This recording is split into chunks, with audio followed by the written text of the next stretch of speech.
Beberapa lokasi perbelanjaan mulai dibuka saat pandemi virus corona. Masyarakat diimbau agar selalu mematuhi protokol kesehatan selama berada di mal atau pasar. Lalu bagaimana menjaga agar tidak ada penularan virus corona di ruang publik? Kita ulas bersama dengan pakar epidemiologi Fakultas Kesehatan Masyarakat UNER, Windu Purnomo. Selamat sore Pak Windu. Selamat sore, Mbak Priska. Ya Pak Windu, mari kita ingatkan lagi masyarakat, seperti apa sebenarnya pola penyebaran COVID-19 selama ini sehingga masyarakat semestinya tetap waspada.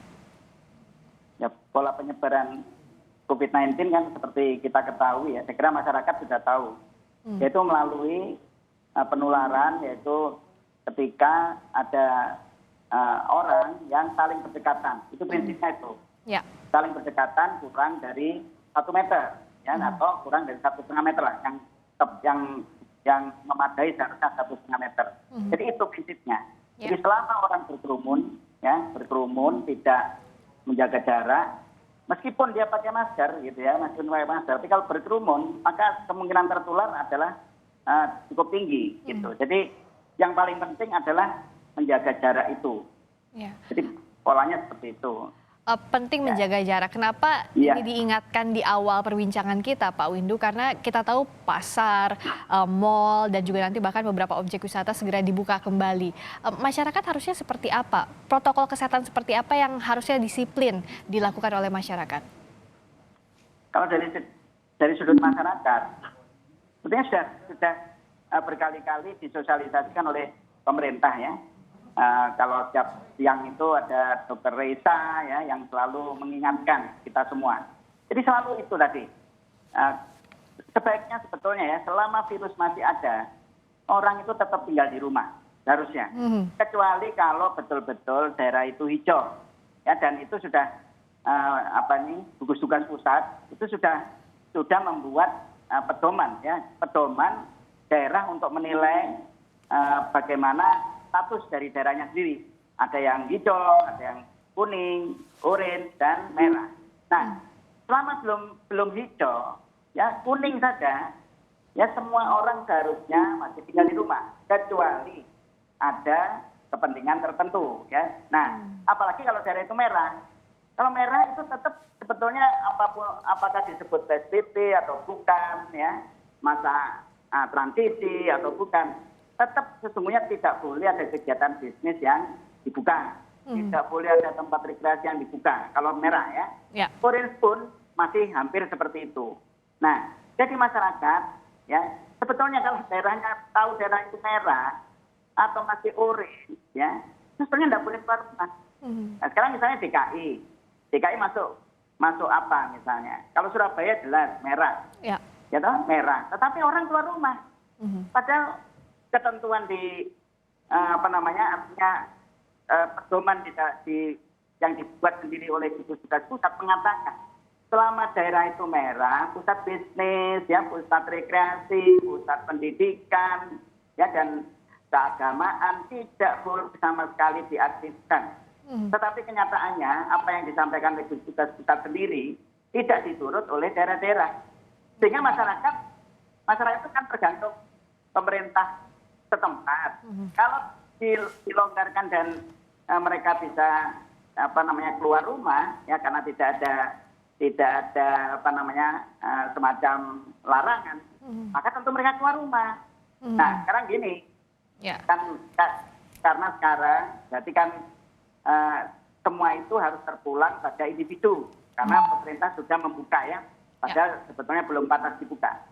Jadi kalau individu sekarang terpulang pada individu, ya individu harus ingat, ya bahwa yang harus dilakukan ya mematuhi protokol kesehatan tadi. Begitu keluar rumah pakai masker, jaga jarak, jangan berkerumun, ya. Kemudian ketika mau melakukan aktivitas tertentu, ya mau memegang wajah dan sebagainya harus cuci tangan dengan sabun dengan air mengalir, ya dan itu yang harus dilakukan. Ya jadi Pak Windu, protokolnya jelas. ya, protokolnya jelas.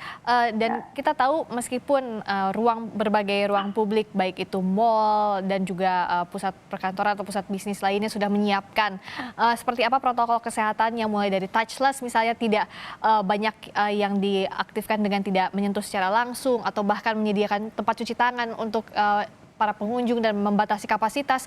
Apakah ini dianggap sudah cukup untuk tadi membatasi penyebaran atau bahkan menghindari penyebaran di ruang publik tadi? Ya, sebetulnya ya kalau katakanlah semua anggota masyarakat, semua warga itu disiplin, semua ya tanpa ada yang bocor ya. Bocor itu artinya ada sebagian orang yang tetap tidak disiplin. Ya. Kalau semua disiplin, ya semua disiplin, jaga jarak, kalau keluar rumah pakai masker, kemudian tidak berkerumun tadi, ya tetap menjaga jarak aman 1 sampai 1,5 meter, ya. Kemudian cuci tangan dengan sabun pakai air mengalir. Sebenarnya tidak ada, sangat sulit, ya. Bukan tidak ada penularan. Penularan itu kemungkinan masih mungkin ada, tetapi risikonya sangat rendah, sangat rendah. Nah, masalah kita ini kita lihat saja bagaimana kepatuhannya. Ada aturan seperti undang-undang saja, seperti aturan undang-undang jalan raya, undang-undang lalu lintas dan jalan raya. Kita lihat aturannya ada, sanksinya jelas, masih banyak melanggar. Rambu dilanggar, lampu merah di perempatan jalan tetap diterapkan sering gitu. Nah, itu yang aturannya jelas ya, ada undang-undangnya. Nah, sekarang bagaimana dengan kedisiplinan di dalam mematuhi protokol kesehatan? Seharusnya pemerintah tidak boleh menyerahkan pada kesadaran masyarakat. Karena masyarakat ada yang patuh dan tidak. Sehingga tetap harus ada aturan yang dibuat, ya, supaya membuat masyarakat tidak berani melanggar, ya, atau jerah kalau dia pernah terkena sanksi. Nah, itu harus dilakukan. Jadi kontrol pemerintah harus tetap ada. Ya, jadi kontrol pemerintah artinya regulasi ini juga harus disiapkan secara ketat agar ada sanksi, ada efek jerahnya kalau ada yang melanggar. Tapi kalau tadi berpulang pada ya mau tidak mau kalau kita lihat ya 50-50. Jadi ada 50% yang taruhlah yang 50% disiplin, 50% tidak disiplin. Untuk masyarakat yang disiplin, apa saja yang perlu dibekali saat kita mau tidak mau harus ke ruang publik, selain tadi jaga jarak dan juga menaati protokol kesehatan? Jadi begini ya. Sudah prinsipnya itu, karena masyarakat itu ketika di luar rumah, maka mereka berhadapan dengan risiko. Karena virus masih ada, ya, dan itu jelas ya. Apalagi daerah itu belum hijau. Hijau pun itu sesungguhnya virus ada tapi sangat kecil.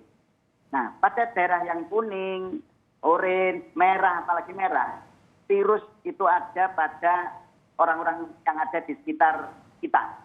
Ya, dan kita tidak pernah tahu. Ya, itu yang kita sebut sebagai orang-orang yang tidak dengan gejala, mungkin dia positif. Dan itu besar banget. Karena separuh, 50% orang yang sesungguhnya positif, itu separuhnya itu 50% tadi, itu adalah tanpa gejala. Nah, jadi orang tidak boleh menganggap, oh ini teman saya, ini biasanya hidupnya bersih, kemudian oke, saya boleh dekat, ngopi bareng, dekat tanpa sekat, tanpa jarak. Tidak boleh. Tetap kita harus kesadaran bahwa di sekitar kita itu adalah kemungkinan adalah orang-orang yang juga positif. Ya, jadi itu yang harus dipahami. Ya, sehingga kita harus selalu prepare ya, jadi siap dengan maksud saya dengan melakukan tadi. Melakukan perilaku yang patuh pada protokol kesehatan. Jadi harus sadar dan waspada bahwa virus ini masih ada di sekitar kita dan tetap disiplin untuk mematuhi protokol kesehatan. Terima kasih Pak Windu atas waktunya. Windu Purnomo, pakar epidemiologi dari UNER, telah bergabung di Kompas Petang.